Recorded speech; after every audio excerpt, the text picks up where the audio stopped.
L'Audi R8 est une voiture qui fait rêver énormément de monde. Un design de supercar, un moteur impressionnant, une image très forte.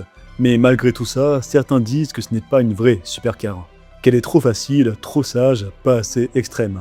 Alors aujourd'hui, on va répondre à une vraie question. Est-ce que l'Audi R8 est une fausse supercar? Parce que derrière cette belle voiture, il y a énormément d'idées reçues. Alors pour les découvrir, like et abonne-toi, on parle d'automobile tous les jours, alors bienvenue. Et d'ailleurs, est-ce que t'es plus Audi R8 ou Lamborghini? Certains disent que ce n'est pas une vraie supercar. Alors déjà, il faut comprendre d'où vient la critique. Quand l'Audi R8 sort, elle choque un peu le monde automobile, parce que c'est la première fois qu'Audi propose une supercar utilisable tous les jours. Et à l'époque, cette belle nouvelle a dérangé certains puristes. Dans leur tête, une supercar, ça doit être difficile à conduire, bruyant, inconfortable, presque extrême. Et la R8, on va être honnête, elle est facile. Trop facile pour certains. Car il y a un détail très important. L'Audi R8 partage énormément avec Lamborghini. Notamment la plateforme, le moteur V10 que certaines versions ont, donc techniquement c'est une vraie supercar. Mais alors pourquoi ce débat? Parce que Audi a fait un choix, rendre cette voiture accessible à conduire. Résultat, on a une direction plus douce, un comportement plus stable, une voiture plus prévisible. Et ça change tout. Et lorsqu'on regarde les performances, on va être clair, la R8 est rapide, très rapide.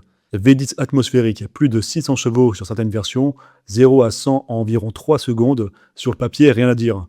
Mais le problème, ce n'est pas la vitesse, c'est la sensation. Parce que tout est tellement bien maîtrisé que ça peut paraître trop facile.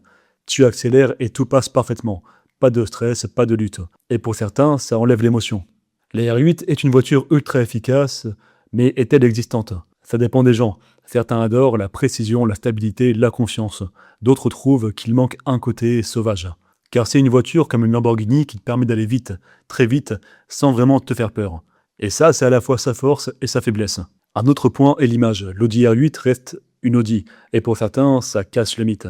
Parce qu'ils comparent avec Ferrari, Lamborghini et McLaren. Dans leur tête, Audi est moins prestigieux, mais en réalité, la R8 coûte très cher, l'entretien est élevé et les performances sont au niveau. Donc non, c'est pas une fausse supercar, mais son badge joue contre elle. Au final, tout dépend de la définition.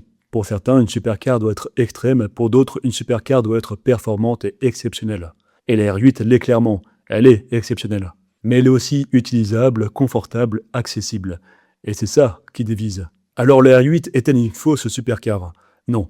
C'est une supercar différente, une supercar plus facile, plus polyvalente, plus civilisée si on veut.